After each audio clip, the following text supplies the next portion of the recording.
morning, Your Honors. May it please the court. I'm J. Arthur Smith III. I represent Mr. Savoie in this case. This is a Rule 54B appeal from a judgment dismissing Mr. Tommy Pritchard without prejudice for lack of personal jurisdiction. Mr. Savoie has appealed that ruling. My first point to make to the court is that there are more than adequate minimum contacts with the state of Louisiana that Mr. Pritchard had that supports a personal jurisdiction on his part and renders the judgment below erroneous. There are several groups of minimum contacts that I will highlight for the court. First, I want to point out the Louisiana long-arm statute at 133201A1 provides for personal jurisdiction for a person transacting any business in the state of Louisiana. Counsel, before we get too far into this, the complaint doesn't plead Empire's principal place of business. Where is the principal place of business, and where can we find that in the record? I don't know the answer to that, Your Honor. I'm sorry. I can find out, supply that information to the court, but I don't know offhand. Isn't this a Texas case? I'm sorry, Your Honor. Texas case, isn't it? It's a Texas case, yes. The PGA is the defendant. They are a. Why are you talking about? They're Texas LLC. What does the Louisiana statute have to do with it? Well, this case involves whether Mr. Pritchard had minimum contacts with the state of Louisiana. The question is, does the Louisiana court have personal jurisdiction over Mr. Pritchard individually? And as I said earlier, he has transacted a great deal of business in the state of Louisiana. He engaged in a series of actions involving Louisiana lands and mineral interests. His business activities in the state of Louisiana were not short-lived or casual. It was over a period of time for approximately 3 years from 2017 to 2020. The records show that he made numerous trips to the state of Louisiana to meet with Mr. Savoie, attorneys, potential investors, and vendors. I cite our record on appeal at 1223 for that proposition. He made numerous, almost daily phone calls to Mr. Savoie and others in the state of Louisiana on almost a daily basis. He frequently sent emails and other communications to Mr. Savoie and other persons in the state of Louisiana. Cite our record on appeal 2017 for that. That identifies 33 specific written communications made by Mr. Pritchard to persons in the state of Louisiana. And it also pointed out to the court that 5 pages of our original brief, starting at page 28, delineate in detail the contacts that Mr. Pritchard had individually with the state of Louisiana. I'd also like to point out that another section of the Louisiana long-arm statute, 133201A3, provides for personal jurisdiction of a Louisiana court for a person causing injury or harm by an offense or quasi-offense committed through an act or omission in the state of Louisiana. Counsel, on that point, isn't it true that there's only a breach of contract claim here? Is that correct? I don't believe that's true, Your Honor. The original petition alleges at paragraph 28 fraud and deception on the part of Mr. Pritchard. The original memorandum in opposition to the motion for summary judgment. Well, but the complaint would be the operative pleading, and cause of action number 1, which begins on paragraph 24, is breach of contract by defendant PGA.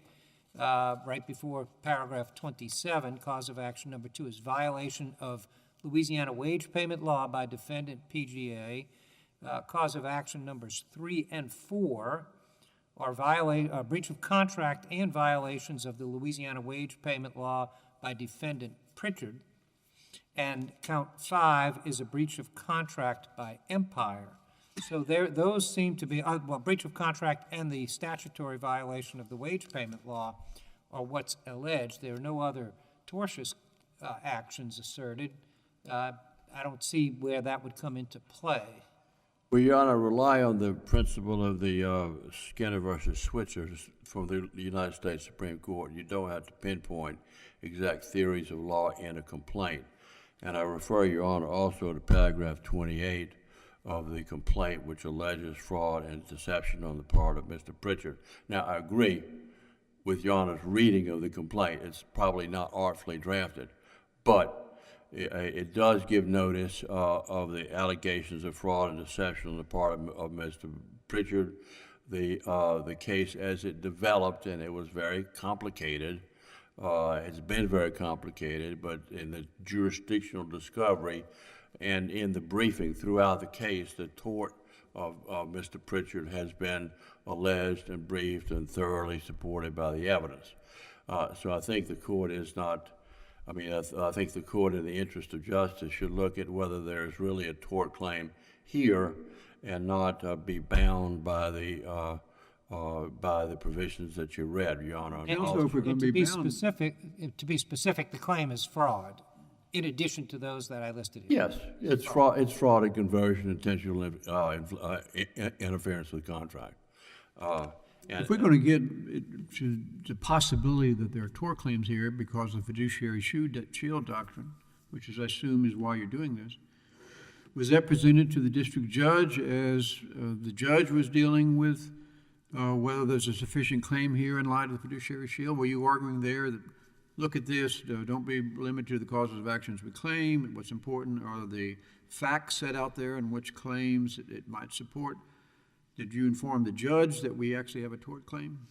Yes, Your Honor. I think that's throughout the briefing. This case has been briefed extensively. No, you said, I heard that earlier, it's briefed extensively. Did the brief, extensive or otherwise, say there are tort claims in this case? Yes, Your Honor. Yes, Your Honor.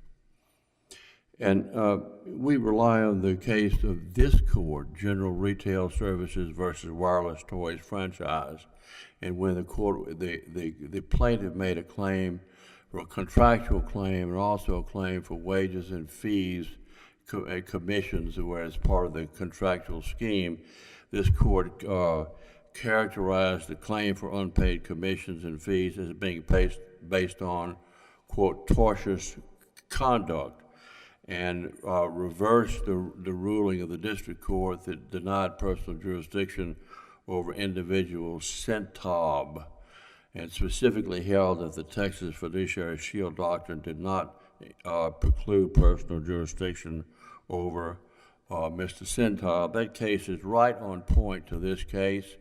It shows that under very similar factual circumstances, this court does have personal jurisdiction. As I said, reversed the ruling of the district court holding that there was no personal jurisdiction. I'd like to go back to the point that Mr.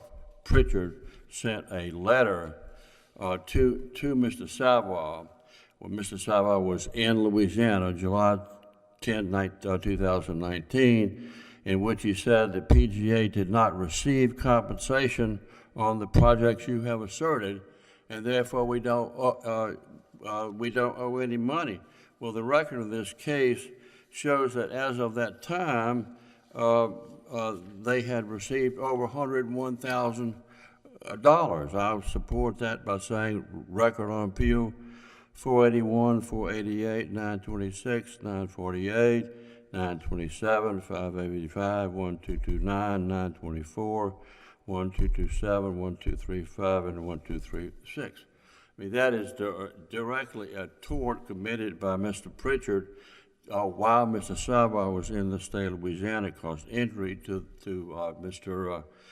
Savoie, and in substance, Mr. Pritchard directed his activities purposely to the state of Louisiana, and that is more than sufficient under our laws to justify personal jurisdiction over Mr. Pritchard. There are several cases of this court that support our position, and we feel like they strongly support our position. I've cited the case of Seaford versus Helicoptores Tuneros, which I think is very clearly on point. The defendant relies on the case of Stewart versus Spademan, and basically the position of the defendant and the magistrate judge is that because Mr. Pritchard's contacts were in his capacity as an official of PGA, his personal contacts don't matter. And that is simply an erroneous ruling of law. The defense overreads Stewart versus Spademan in that regard, and it's important to point out I briefed Stewart versus Spademan extensively at pages 12 and 13 of our original brief, but I want to point out to the court also footnote 10. What the court did in Stewart versus Spademan, they looked at Spademan's minimum contacts, and they said that wasn't sufficient to support a personal jurisdiction. Then they looked at the... What is your best case for the proposition that allegations of tortious conduct instead of claims establish an exception to the shield? I think the case of that I cited earlier, the Supreme Court case, the Skinner versus Switzer.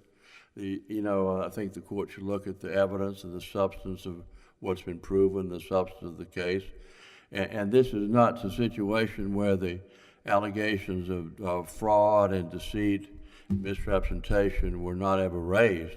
They were raised from the very beginning of the complaint, and the fact that you don't use certain words in the complaint may not be artful pleading, but the allegations of fraud and deception, misrepresentation were in the original complaint.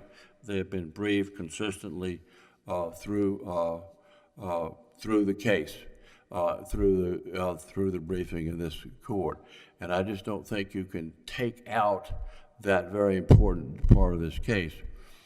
Going back, if I may, to footnote 10 in Stewart versus Spademan, what the court did there, it looked at Spademan's minimum contacts and said they weren't sufficient. Then they looked at the other contacts of the corporation, which were unrelated to Spademan's contacts, and they said, well, they're not sufficient either. The distinguishing factor in this case is that all of the contacts were relied upon by us to show personal jurisdiction on Mr. Pritchard's part were directly related to the causes of action that are raised by Mr. Savoie in this case. I'd also like to point out to the court the case of Balance Dynamics Corporation versus Schmidt Industries, which cites the rule of 5 federal circuit courts. Basically, what we're saying in this case is that the corporate officer doesn't get a free ride on personal jurisdiction simply because he's a corporate officer if his minimum contacts support personal jurisdiction. And I'd like to also say that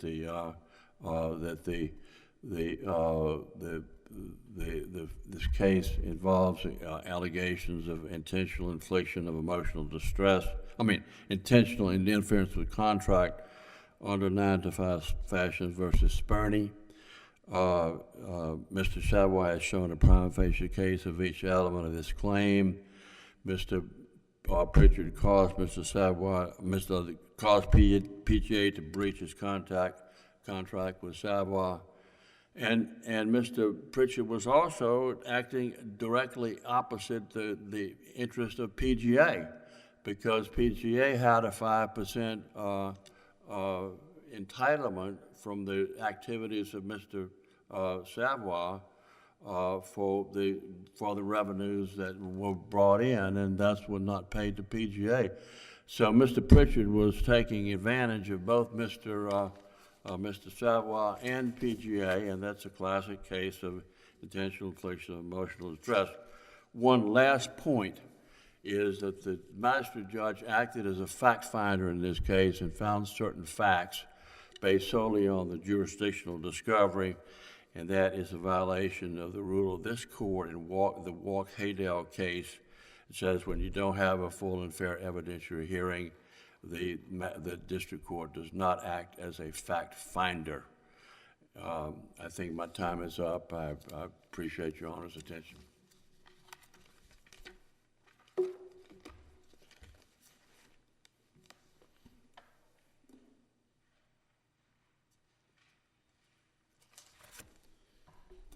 Good morning, excuse me. Good morning, Your Honors, and may it please the court.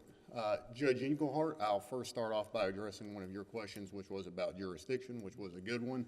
I thought for sure it was in the petition, and as I saw that, I think the petition only makes clear that it's a Delaware corporation because that's where it's incorporated. I can try and find elsewhere in the record. I just was unable to do so today. Empire is headquartered in Tulsa, Oklahoma. So there is complete diversity, and I talked about that in my jurisdictional statement, although I can't cite you to the record for it now. Well, picking up on Judge Englehart's questions, I do think there are deficiencies in what was found in the district court about both the domicile and the principal places of business that, depending on what we do, might need to be addressed later. Yes, Your Honor. And let me first, I skipped by failing to introduce myself, Ryan French, here on behalf of Thomas Pritchard. We, of course, are requesting that the court affirm the trial court ruling, which was dismissing Thomas Pritchard from the case for lack of personal jurisdiction. Actually, what we just heard, and there's a little bit in the brief, just search for it, but not much, is that this is as much a tort case as a contract case. Would you respond to that? Yes, Your Honor, happily. So I was surprised to hear, although I guess I was warned a little bit out in the briefing by it, but I was surprised to hear that this has at all times been portrayed in the briefing and in the record and to the trial court as a tort case. Well, you would disagree then, you know, part of it may be emphasis and whatever, but it's not your sense of the briefing before the district judge that in dealing with fiduciary shield, corporate shield, that the argument was made, we have tort claims that are independent of whatever might apply to contract claims. I can tell you with certainty that that argument was not made, Your Honor. In fact, Mr. Savoie, in briefing to the trial court on jurisdiction originally, and this is at record 252, told the trial court exactly the opposite of what is being suggested. And I'm quoting from there. Now, what briefing would this have been? This would have been the first round of jurisdictional briefing, which led to the jurisdictional discovery. And this was his opposition to my first personal jurisdiction motion where I raised the fiduciary shield doctrine, to which Savoie responded, to clarify, plaintiff does not assert that defendant Pritchard is independently liable for his own tortious conduct.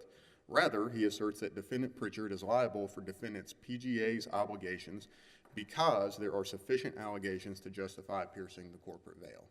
This, of course, perfectly matches what you see in the petition. It's not a coincidence either, Your Honors. There is a reason that no tort claims were pled, is because this suit was filed well over 2 years after Mr. Pritchard left Empire and had his falling out with Mr. Pritchard. Mr. Savoie left Empire and had his falling out with Mr. Pritchard. Until recently, the tort statute in Louisiana was 1 year. Every claim that he could possibly— Which statute on torts? The tort cause of action under Civil Code Article 3499, I believe. It was a 1 year prescription statute. Even now, it's a 2 year prescription statute. At the time of these claims, it have been 1 year? Yes, Your Honor. Regardless, even if it had been 2 years, he still waited more than 2 years to file. Well, you talk about the initial briefing. Subsequent briefing, regardless of statute of limitations, did it raise this issue? Which issue, Your Honor? On the motion to dismiss, that I actually have tort claims? The tort claim never came up until after the magistrate judge had already ruled, because that was not the theory, that was not the jurisdictional veil-piercing theory that the counsel was relying on at trial. They knew they didn't have a tort claim, and they didn't assert a tort claim because it had been prescribed. Instead, they went all in, not on alter ego, which they could have done, not on an individual tort claim, which they could have done. They went all in on veil-piercing. And the veil-piercing theory they alleged was, well, there was fraud. We talk about fraud, we talk about a deceptive act, and that's in the paragraph he quoted to you. I would dispute whether or not that's adequately pled. Doesn't matter, because we faced it head-on in the trial court. Only later did we ever hear, well, there also is an intentional infliction of emotional distress, or there's an intentional interference with contract, or there's a conversion claim, which I'm hearing for the first time today. None of this is remotely alleged in any of the petitions. It's not talked about in any of the briefing, and it doesn't make any appearance in the briefing. And even when it does, there's no citation to any record evidence to support it until after the magistrate judge had already issued her report and recommendation. This has not been a tort claim. It never was. You're saying it cannot be. I'm sorry? You're also saying it cannot be a tort claim. And it couldn't be even if they wanted it to. But I have another argument, and this is the one place where I'll say I should have pointed out something in a brief, but I failed to think of this until doing further research. Because I began to think, can you really take the jurisdiction over a tort claim and bootstrap that on to a separate contract claim? I did a little bit of research and happened to find an answer from this court that no, you cannot do that. In fact, it's from the Seaforth case that he quoted, Helicopteros, which is 472 Federal 3rd 274 from this court in 2006, where this court very pointedly asked, is specific personal jurisdiction a claim-specific inquiry? We conclude that it is. A plaintiff bringing multiple claims must establish specific jurisdiction for each claim. That means that even if they had properly pled a tort claim and could assert jurisdiction over that claim, that wouldn't be enough to pierce the veil and claim jurisdiction over a veil-piercing contract claim, which is what this case has been about until today. A good example of this is actually in another case that's actually quoted in their brief, which is the Apple Tree auction case. That's the Fifth Circuit case from 2018, in which a panel of this court very specifically considered a contract and tort claim that involved out-of-state parties. This court found we have no jurisdiction over the contract claim. We only have jurisdiction over the tort part of this claim because it involves fraud directed specifically at Texas within our circuit or within the district. And so, were there a tort claim pled here, and had it not been disclaimed, and were it not prescribed, even then the jurisdiction that might hypothetically be appropriate as to that claim could not be bootstrapped onto a veil-piercing contract claim involving a contract to which my client, Mr. Pritchard, is not even a party. Counsel, why don't you tell us about Calder? Does Calder overrule the fiduciary shield doctrine? No, Your Honor, because that was a tort case. And so what you very simply have here is, and it goes to what I think is a broad refusal, and it's been over the course of 2 years now, a broad refusal or failure to acknowledge that there is a fundamental difference between someone being sued for their personal tort that they were involved in and someone being sued for the contract that their employer or their LLC entered with somebody. There is a major distinction there. We recognize it in basic notions of corporate separateness and that legal entities are distinct and have their own personhood and rights. We recognize it in the corporate and LLC statutes of every state of the union, in which, for instance, Texas LLC statute, which is the one that matters here, says a member or manager of an LLC is not liable for a debt or obligation of a limited liability company. This distinction should not be difficult to grasp. When you sue someone for a tort, it's because they have violated a duty that everyone in the public, no matter who they are, owes to you to not injure you or to harm you. When you sue someone for a contract, you can only sue the person who executed that contract with you. We call it privity. We just call it common sense sometimes, but I can't hold you to an agreement that you didn't agree to, except occasionally when we pierce the veil. This is traditionally thought about in the liability context, extending the contractual liability to the individual.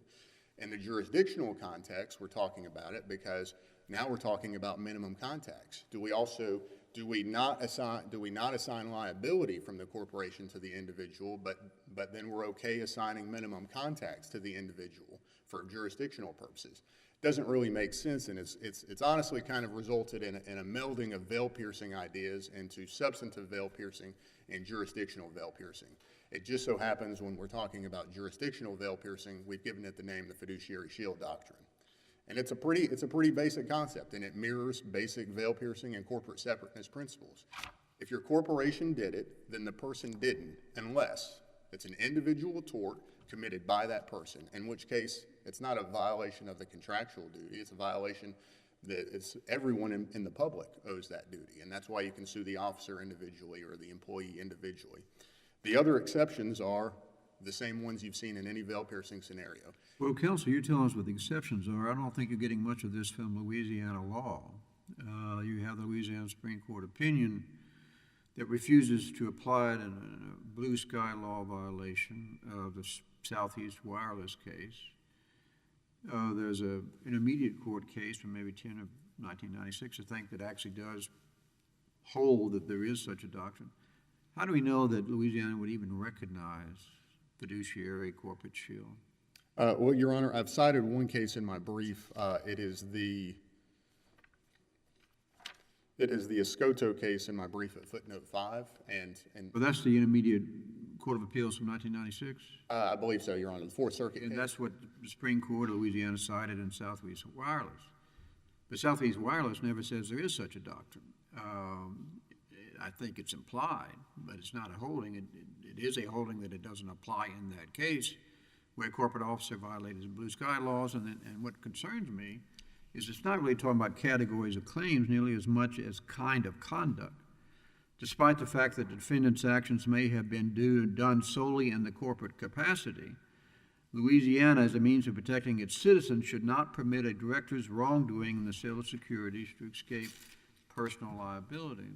So it does seem to me good old equity-based civil jurisdiction Louisiana could even be an outlier in how fiduciary shield should apply, corporate shield should apply, and it looks more at some sort of the nature of the conduct.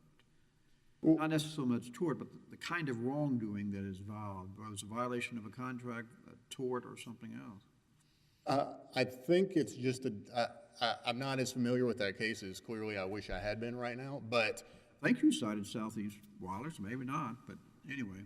I'm not familiar with any case from Louisiana or the Louisiana Supreme Court in which the basic doctrines of veil piercing were skipped around in a contract case, because that's what makes all the difference. Is if you're suing someone for a delict or a tort, then you're suing them for what they did personally, and they're not immune from that just because they are working for a corporation, because they didn't violate the corporation's duty, they violated the duty that everyone in the public owns.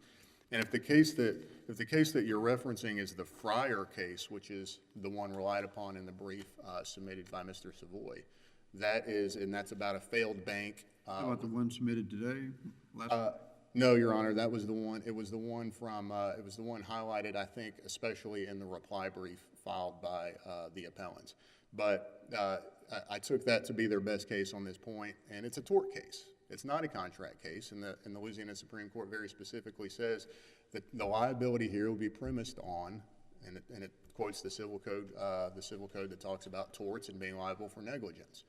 So the bigger question, or maybe to your point, is what if this Louisiana decision suggests a different conclusion? Well, I would say that it can't override in this court, in the Fifth Circuit, how this court looks at jurisdiction, which according to its own precedent is on a claim-specific basis.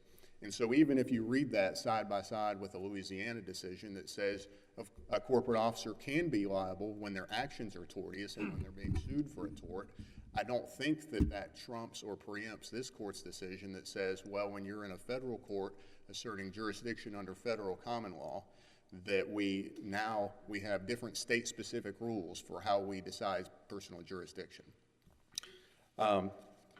Your Honors, you've seen it in the brief, although only slightly. There's a reference here to the other two ways, and again, to back up just a little bit, there are three. If you scour the case law, there are only three suggested ways in any Fifth Circuit or district court cases from this circuit that suggest you can get past the contractual liability shield that protects corporate actors and owners, and that is suing them for a tort for their individual wrong, which didn't happen here, we talked about, alleging alter ego and showing that the corporation and the owner or the member became one. That's one of the alleged errors here, but it's not briefed, it's not supported, it's never been briefed or argued, and there's no evidence anywhere in the record that I've ever heard that says there is any alter ego evidence in this case. The magistrate judge appropriately found. Did the jurisdictional discovery have that as an issue through interrogatories or something else as to alter ego-like issues?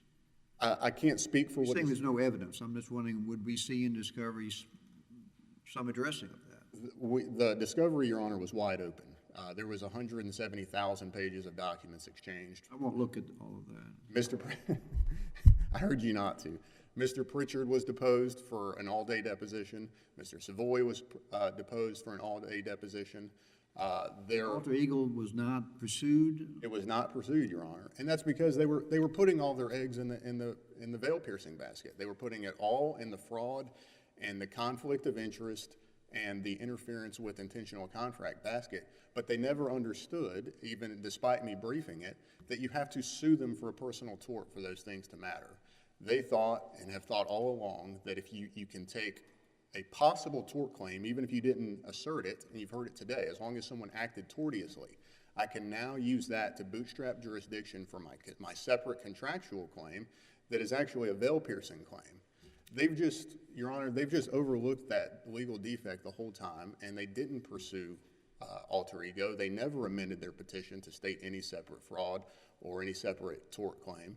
And they never actually, in my opinion, looked at the Texas statute that governs veil piercing of an LLC, because that very specifically requires not just fraud, but an actual fraud that you can prove with evidence was for the direct and personal benefit of the person who you're alleging defrauded you. The trial court correctly found, or the magistrate correctly found, that argument was never made or attempted to be made. When I deposed Mr. Savoie, I said, do you have any reason to think he got paid more money or any of the proceeds ended up in his pocket? And I was looking at those cases. He said, no, I have no reason to think that he got the money that I didn't. Well, under a number of cases, particularly that are cited in the Hong case, which I believe I cite, talking about Texas veil piercing, they say this is a high standard in Texas. If you want to hold an owner of a Texas LLC or a member of a Texas LLC liable for its contracts, you better show that they committed fraud, and you better show that that person also ended up with the money from that fraud in their pocket. That wasn't done here. That shut the door on veil piercing. And that's why this is really actually a simple case. This is according to the pleadings and according to the stipulations made in the motions and the briefing in the trial court. This is only a wage payment statute case, which is a contractual claim under Louisiana law, and is only a contract claim. And to do that, when the alleged contractual obligor is the entity and you're suing the individual, you had better substantively pierce the veil, and you had better jurisdictionally pierce the veil. You cannot come in here into court and talk to me about how you went to Louisiana as an employee or as an officer. You have to pierce the veil first before any of that matters. Otherwise, we're talking about very clear Fifth Circuit precedent and Louisiana precedent and Texas precedent, all of which, to varying degrees at least, recognize the same doctrines of corporate separateness and not just looking past that, whether we're talking about assigning liability or whether or not we're talking about claiming jurisdiction. With just a couple of minutes, and I urge you to please interrupt me with any questions, if there was any argument that I thought might earn this court's attention slightly, it would be the allegation that the trial court failed to apply the appropriate burden of proof, and that it should have stuck with the prima facie burden, and even considering fraud or even considering evidence, that the trial court went too far. That's completely wrong. You've heard Mr. Savoie's counsel talk about the Walt Cadell case, and it does talk about the prima facie burden.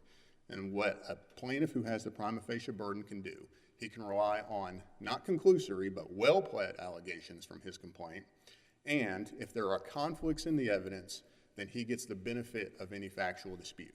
But that's it. What's important, though, or what the cases say you cannot rely upon when you have the prima facie burden.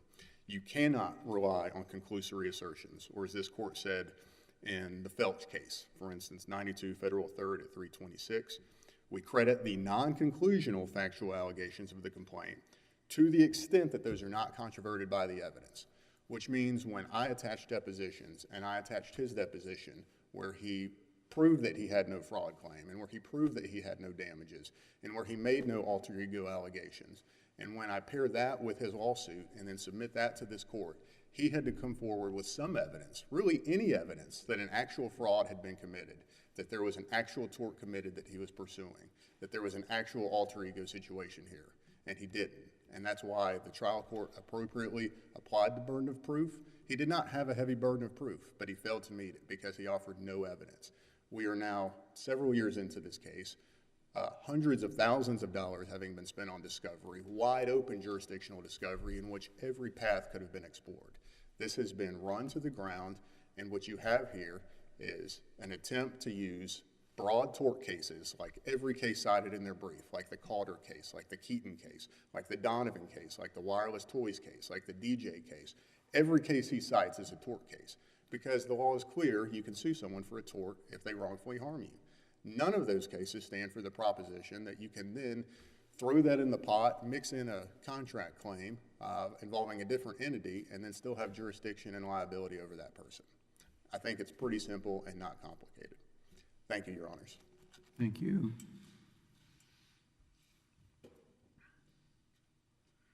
Your Honors, I cited a case and provided it to the court, the Claiborne case. It says under Louisiana law, a claim can arise in both tort and contract, and I think that's clearly what we have here. In the general retail case, that case involved a claim for tort and contract.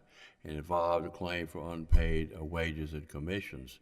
This court applied the same jurisdictional analysis that we're asking this court to apply and reverse the ruling dismissing the individual plaintiff for lack of personal jurisdiction.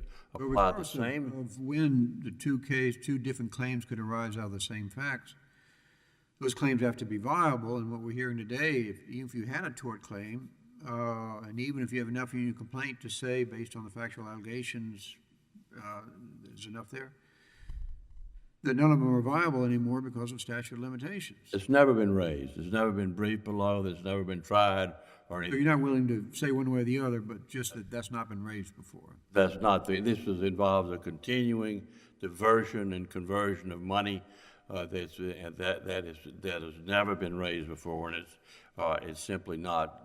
Which seems correct. fundamental if you're now saying, despite the way this was presented in district court, that we should consider this a tort case under the fiduciary shield doctrine. Sort of at the last minute, you say you actually did raise it below. We'll have to look at that. That's a very significant alteration in the case, and for us to ignore whether you even could have a tort claim seems a waste of time. We're not asking you to ignore that. That was raised in the initial complaint. As I've said, it was raised in the original briefing. It was raised indirectly by maybe being alleged factually something that could be a tort. But It was you don't raised. have, I mean, as Judge Engelhardt went through, you don't have a tort claim in your complaint. we do. We quoted a July 2019 letter when Pritchard wrote directly to Savoie and said we received no money. That is a factual allegation in your complaint. When I was referring to Judge Yes, sir. Engelhardt, when I was referring to Judge Engelhardt, he went through each of your claims with a capital C. So it could be hidden in there, maybe under the doctrine of anything sufficiently supported by the factual allegations could be a claim, but it's certainly not been one up front. Well, it certainly was raised throughout the litigation and throughout the litigation with the district court. I mean, in the case of Austin versus Kroger, the district court in an interlocutory judgment can, in the interest of justice, consider clarification of claims. And the clarification that Mr. Ryan pointed out was that it was said that there's no independent tort claim raised here. He's talking about, the writer was talking about independent from the relationship with PGA. That's correct. All those actions of Mr. Pritchard were in his capacity as a corporate officer, and I believe that they're what is the crux of this case. This is not a last-minute tort claim. This has been raised consistently. There's been extensive evidence, extensive briefing about, all the way through. The district court and the opposing counsel makes the conclusion that we have to go into and show actual fraud, that the Texas Business Corporation Act applies. I cited at page 38 and 39 of our briefs the Menden case, and that says under Texas law, veil-piercing law, you don't have to do that. You just have to make a prima facie case showing. There is a prima facie case showing here of personal contacts on the part of Pritchard, And the tort and the contract and the conversion is all part of the ball of wax that was presented from the very beginning. This court should not parse out and say, well, apply that strictly, that the rule of pleading, it would be contrary to the cases from the Supreme Court, say you don't have to provide your exact theory of law in the complaint. It was raised throughout the proceeding, very, very much presented to the district court, and should be a part of this case for its just decision. Thank you very much, Your Honor. If you have any other questions, I'll be happy to answer. All right, counsel. Thank you. Thanks to both of you for Okay, thanks. elucidating us on this case.